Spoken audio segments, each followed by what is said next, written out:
Esta semana traemos el Book Tag Fallero, un Book Tag creado por Montserrat Espinar Ruiz.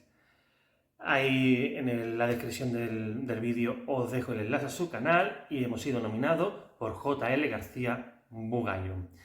Así que quedaros ahí porque es bastante divertido y creo que os va a gustar mucho. Hola Robinsonas y Robinsones, yo soy Ángel Fernández Muñoz y esto, el último libro de Robinson Crusoe. Siempre os recomendamos que os suscribáis en el botoncito que tenéis por ahí abajo, que le deis al like, al dedito arriba, que compartáis, que esa cosa nos ayuda a seguir divulgando literatura. Así que empezamos con el Book Tag Fallero. Como os digo, es Montserrat Espinar Ruiz quien comenzó este Book Tag y JL García Bugallo quien nos nomina. La primera premisa es el Ninot Indultat, libro del que no te desprendería jamás. Vale, yo podría decir mucho, claro, obviamente. Podría decir El Quijote, Las uvas de la ira.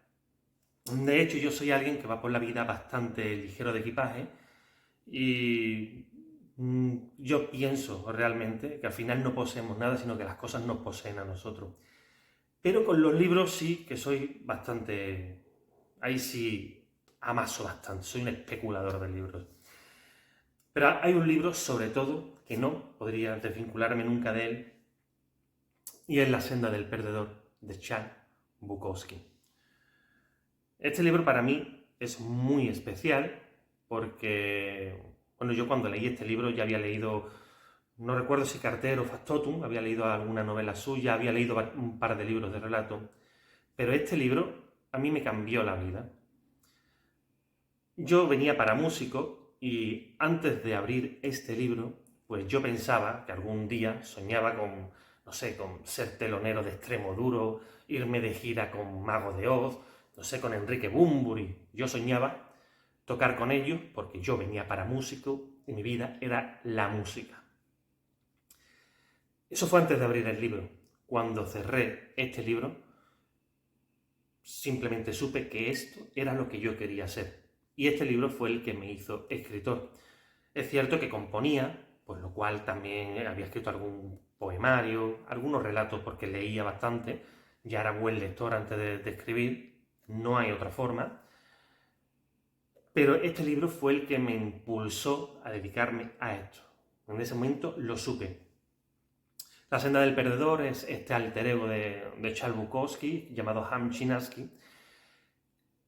Y el libro comienza la niñez. Bueno, de hecho, el comienzo es brutal porque es un niño de 2 años que está bajo la mesa y todo le parece muy grande. Las patas de la mesa son muy grandes, las piernas de los adultos son muy grandes. Todo contado de una forma bastante bonita y de una forma de verdad muy brillante. Uno de los mejores comienzos que yo he leído en mi vida. Ya ahí el libro me tocó, porque era una metáfora de lo que iba a ser la vida para nuestro personaje, porque el mundo es algo muy grande y muy hostil. Va creciendo, llega a la adolescencia, hasta llegar a una etapa de joven, ¿no? Son bastantes años los que recorren y bueno, nos criamos en una sociedad muy competitiva, donde hay que ganar, hay que vencer y ser derrotado es una vergüenza. Bueno, pues este libro no solamente me hizo ser escritor, sino que además me enseñó que mi vida era mía y que no tenía que competir con nadie, que sencillamente tenía que seguir mi camino, que lo tenía que marcar yo. Y bueno, ¿qué había de malo en ser un perdedor? Si yo perdía, si salía derrotado, ¿qué había de malo en ello? Por lo cual este libro me abrió las puertas a otro mundo, me enseñó a conocerme a mí mismo, no solo a saber que en realidad mi destino era ser escritor y no músico, aunque para mí la música sigue siendo algo muy importante. Siempre voy con música, en el coche llevo música, en casa tengo música, y cuando llego a casa estresado, no hay mejor terapia que encerrarme en el estudio, enchufar una guitarra y salgo de allí siendo otro. Pero este libro me enseñó que mi destino era escribir y dedicarme a la literatura y no a la música. y, como os digo, también pues no ser duro conmigo mismo y sencillamente vivir mi vida, y no había nada de malo en ser un perdedor. De hecho, al principio, en mis primeros años de escritor, me molaba incluso la idea de ser un perdedor. Al final, yo soy uno de esos escritores que cuando escribo me siento con mis fantasmas y no pienso mucho en las ventas ni en ninguna otra cosa más que en sacar eso. Por eso nunca, nunca podría vivir sin la senda del perdedor. La segunda premisa es el mejor artista fallero, autor que destacaría sobre los demás. Bueno, aquí es que, claro, destacar a alguien es muy difícil, pero por eso voy a coger a dos. Voy a coger por un lado a Ernest Hemingway y voy a coger por otro lado a Jane Austen. Os digo Ernest Hemingway porque para mí ha sido uno de mis maestros a la hora de escribir. Sabéis que Hemingway creó eso que él llamaba la teoría del iceberg. Es decir, el lector cuando lee está viendo ese iceberg, pero está intuyendo que debajo de todo eso hay toda una historia. Él era reportero, por lo cual estaba acostumbrado a economizar el lenguaje y por eso llegó a aquellas conclusiones y a crear toda una escuela literaria. Hay un título aquí, bueno, esto es un libro de cuentos. No solo eso, sino además Hemingway es uno de los mejores dialoguistas de la historia. Y cuando le preguntaban cuál era su secreto para escribir diálogo, él solo decía que escuchar a la gente, y creedme que eso es lo realmente difícil. Yo tuve un profesor de música que decía que una cosa es oír y otra cosa es escuchar. Oímos el completo, pero escuchar cómo suena cada cosa es mucho más complicado. Y eso es lo que él hacía, escuchar a la gente. Aquí un cuento en concreto que es Colinas como elefantes blancos, que yo siempre lo pongo como ejemplo para esto.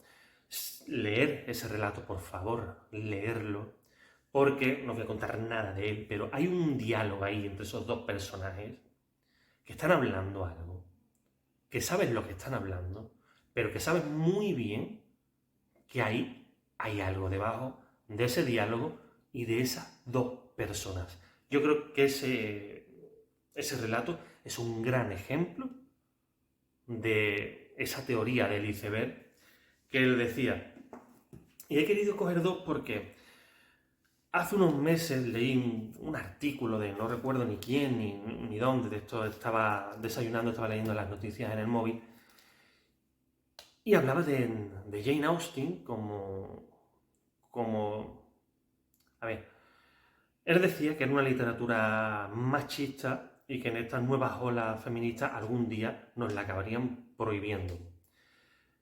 Esto me hizo llegar a la conclusión de que nunca había leído a Jane Austen. Jane Austen obviamente escribe en un contexto de una época muy concreta, que es la que le toca vivir, en un país que por aquella época, pues vamos a reconocerlo, no era la Inglaterra del pop británico, no, era una Inglaterra muy conservadora y muy mojigata.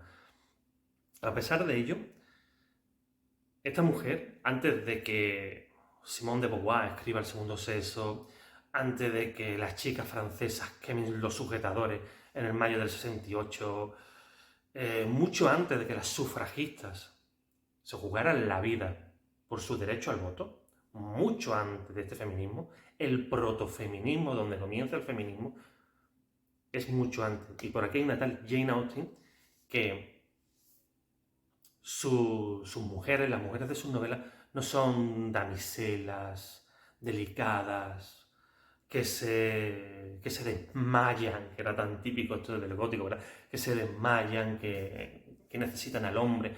Hablamos de una época donde las mujeres dejaban de ser propiedad de su padre para casarse y ser propiedad de su marido. Y esta señora que tenemos aquí, pues escribía personajes femeninos fuertes, que llevaban las riendas de la historia, que no necesitaban un hombre. El señor Darcy decía ya que había que inventarlo porque no existía.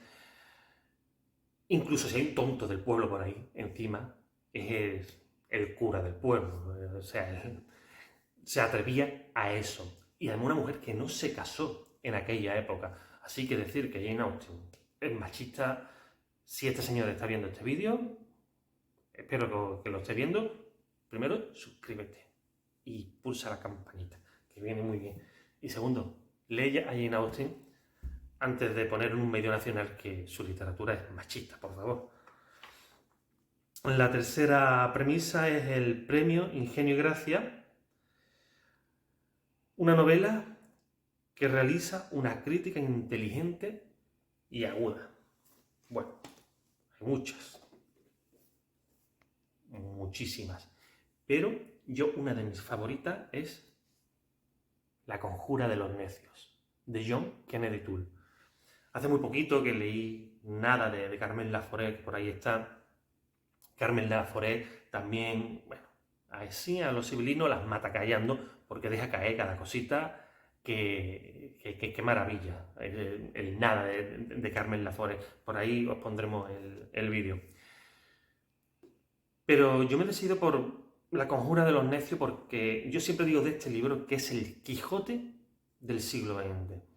Sabéis que Cervantes con el Quijote lo que hace es mofarse, burlarse de toda la novela de caballería, que es lo que se llevaba en aquella época, que es como, pues en nuestro tiempo han sido los Códigos da Vinci, las 50 sombras de Grey, o sea, esta narrativa muy de moda, que todo el mundo leía, y él hace una burla.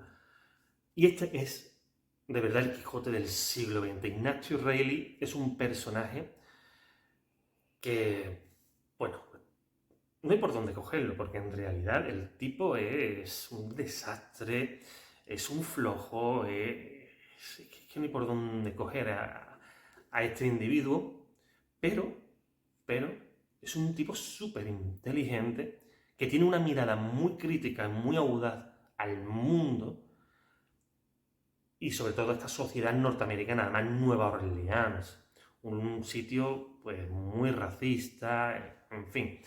Él vive con su mamá, esta mítica imagen porque trabaja en un puesto de perrito que es desternillante.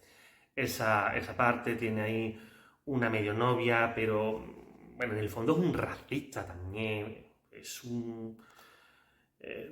odia a las mujeres, es que tiene todos los defectos del mundo, pero tiene esa dualidad de ser un tipo muy inteligente que hace una crítica tremenda. Además está escribiendo una tesis ahí que, bueno, no os digo nada. También tenemos una reseña, por ahí ya irá a salir el vídeo. Y también os lo recomiendo muchísimo este libro. La cuarta premisa, La mascletá, que es el libro que no pudiste parar de leer y acabaste en poco tiempo. Bueno, pues eso me ha ocurrido en este año, y lo veremos en la lectura de final de año, porque eso este año me ha pasado con Siempre hemos vivido en el castillo de Shirley Jackson y con los cuentos de Daphne de Maurier. Este es No mires atrás, No mires ahora, y otro relato, que esto es ¿de qué editorial era esto? Porque esto es de una editorial pequeña. Carfás, editorial Carfás, una editorial pequeña, así que no sé si este libro estará por todos lados. Por un lado, Siempre hemos vivido en el castillo, me cautivó desde el primer momento. Como autor, me alucinó mucho cómo coge a ese tío, al tío de las niñas que está en silla de ruedas para coger y hacer todos los flashbacks. O sea, tiene unos recursos narrativos esta mujer que son tremendos. Tiene unos recursos tremendos. De verdad que, sobre todo si se quiere ser escritor, está muy bien leer a Shirley Jackson porque es apasionante. Después, estas dos hermanas, esta adolescente será la adolescente más hardcore que vayas a leer en la literatura. No es un adolescente normal y corriente, es un personaje maravilloso, es fantástico, te cautiva. Y por otro lado, si os digo esto de los cuentos de Daphne de Maurier, sobre todo este No mires ahora, es el primer cuento y me apasionó. O sea, ese matrimonio ahí que están en Venecia, cómo ven a esas dos ancianas, como en todo momento te tiene con los vellos de escarpia. Es realmente fantástico. Tanto uno como el otro fueron leerse de una sentada, de llegar a casa y desear llegar para coger el libro. La quinta premisa, que la tenemos aquí, La nit del foc, el libro que te impresionó por su inventiva y por su color. Ya lo he dicho en varios vídeos, que ha sido otra de las lecturas de este año, que creo que está en el número 1.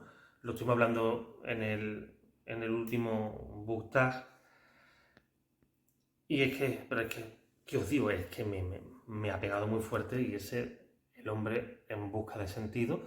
Sé que estoy muy pesado con este libro, sé que ya vas a acabar leyéndolo porque yo me callé, lo sé y me voy a alegrar mucho de que lo haga. Pero bueno, un psiquiatra que está en un campo de concentración y que escribe sus vivencias, pero no las escribe ni de forma lacrimosa, ni mucho menos, todo lo contrario.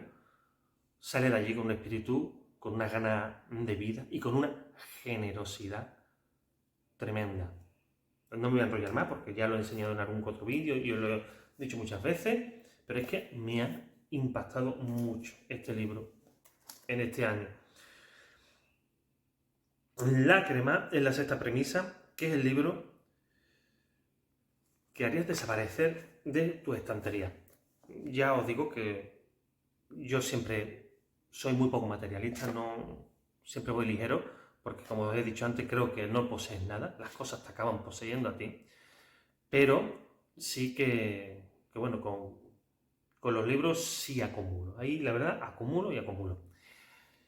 Aunque de vez en cuando sí que hacemos una criba y llevamos libros a la biblioteca, pero hay un libro que es este, Los pequeños burgueses, de Honoré de Balzac, que me gusta mucho Balzac, es un clásico de la literatura francesa y demás, pero os voy a contar lo que me ocurrió con este libro en concreto. Es que claro, yo no sabía algo de Balzac cuando yo leí este libro. Balzac es un tipo que escribe más de 130 novelas, y hay unas 80 que él la engloba en una obra magna, a la que la llama la Gran Comedia Humana. Claro, estamos hablando de unos tiempos donde los escritores solían escribir capítulos o cuentos y lo publicaban por fascículos y entonces cobraban por estos fascículos. Digamos que a Balzac no se le dio nunca muy bien la finanza, por lo cual siempre le faltaba dinero, incluso llegó a abrir una imprenta, pero quebró, no se le daban bien las finanzas. Las letras, de maravilla, pero las finanzas al hombre no se le daban bien. ¿Qué ocurre? Que cuando se escriben más de 130 novelas, muchas se quedan por el camino porque las escribía por fascículo para ir cobrando e ir sobreviviendo. Por lo cual muchas se quedaron incompletas. Y yo no sabía ese pequeño detalle de Balzac, porque yo esta novela la leí siendo muy, muy, muy joven y ahora pues coges el móvil, buscas en Google y tienes lo que quieras. Pero antes eso no ocurría. Entonces yo estaba leyendo esta novela y me estaba gustando y me estaba apasionando de verdad, pero yo estaba llegando aquí al final y yo pensaba, ¿cómo vas a terminar esto? O sea, el final va a ser abrupto, porque es que no dan las páginas, no hay más páginas. Así que os voy a leer una frase, no es spoiler, así que tranquilo, si quieres leer Los pequeños burgueses, léelo, no te voy a hacer spoiler, pero aviso a navegante. Esta es la última frase que leí en este libro. Aquí termina el texto dejado por Balzac. La novela no está terminada. Y esto a mí me chinó muchísimo. En aquel momento me enfadó muchísimo. Si yo en este momento tengo a Balzac delante, yo a Balzac le tiro el libro a la cabeza. El libro es fantástico, te tenía completamente atrapado en su sociedad francesa, esa sociedad del siglo XIX, en esos pequeños burgueses que querían más, una crítica social maravillosa. Pero no terminó el libro. Y claro, yo no lo sabía en aquel momento y de verdad me dio mucho coraje eso, ¿eh? Me enfadó bastante. Pero bueno, ya Balzac y yo hemos hecho las paces. Tampoco nos vamos a llevar mal con poner buenos de Honoré. Le gustaba mucho el café, por cierto. Y la sexta, o sea, esta era la sexta premisa. La séptima premisa es el inicio de la primavera, el libro que no te has leído y te hace ilusión leer. A ver, ahí hay muchos libros que tengo pendientes, que me hace mucha ilusión leer y que voy a leer. Así que yo voy a entender la pregunta como algo un poco más, no utópico, pero si algo que necesite algo ambicioso, ¿verdad? Una lectura ambiciosa. Vale. El Ulises de James Joyce. Aún no he sido capaz de ponerme a leer el Ulises. Eso es todo un proyecto. También por ahí me pita un poco en los oídos En busca del tiempo perdido de Marcel Proust. Esas son lecturas complicadas, son lecturas difíciles. Uno lo sabe que es un charco, pero para algo tenemos los pies, que es para meternos en los charcos. Entonces, el Ulises sí prometo tomármelo como un proyecto, no sé, coger un verano o algo así y ponerme a leer el Ulises, ponerme un tiempo marcado, porque claro, es una novela extensa y al parecer muy compleja, muy complicada. Así que me haría muchísima ilusión en algún momento poder leer el Ulises. Así que hasta aquí el book tag, espero que os haya gustado. Habéis visto que son unas preguntas muy interesantes, muy simpáticas y también hace que se conozca bastante al lector, ¿verdad? Creo que son unas preguntas muy acertadas. Monse ha acertado perfectamente con estas preguntas. El book tag he visto que también ha corrido bastante por la comunidad, lo ha hecho bastante gente. Y yo voy a nominar, porque no los he visto, voy a nominar a Katia Fernández, que por ahí, por supuesto, dejo el enlace al canal. A De Libros con Aldo, tampoco le he visto este book tag, y que yo sepa, tampoco he visto ninguna nominación. Y a Libros y Laberintos. Vamos a nominar a ellos tres, tanto ellos tres como J.L. García Bugallo, como Montserrat Espinar. Tenéis ahí abajo los enlaces los links a sus canales y nada, esperemos que los compis lo hagan porque vamos a conocer mucho mejor sus gustos, preguntas muy acertadas y nada, espero que os haya gustado mucho. Lo que os digo siempre, las redes sociales están todas por ahí arriba, el like, compartir, que eso ayuda mucho y los piropos y las cosas bonitas ahí, en la caja de comentarios. Nos vemos en el siguiente vídeo. Chao.